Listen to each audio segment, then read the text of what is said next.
আম্মু এগুলাটা কি করবে? ওই সাতপুতি পিঠা বানাবো। এই দেখো দেখো সাতপুতি পিঠা এই ফুলাতে বানাবো। আমাকে এই পিঠা খেতে সেই লাগে। এই যে তোমার কেনে তো বানাইছি, মাংস রান্না করা হয়ে গেছে। যে দেখো এটা গরুর মাংস রান্না করেছে তোমার কেনে। আর এখন এই যে পিঠা বানাবো। খাবে তুমি আব্বু? খাবো। এই যে এখনই বানা দেবো। সেই পছন্দ। আচ্ছা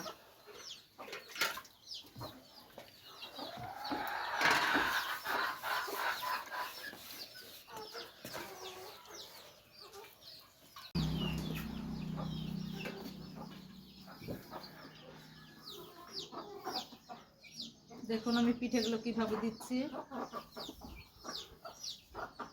সাতপুতি পিঠে কিভাবে বানাই আপনাদেরকে দেখাচ্ছি।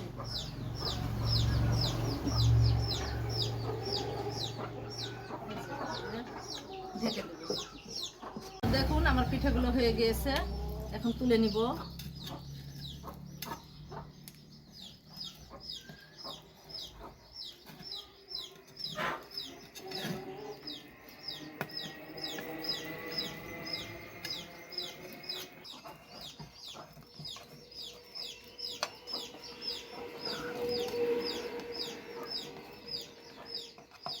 দেখুন আমার পিঠাগুলো এই তো কত সুন্দর হয়েছে।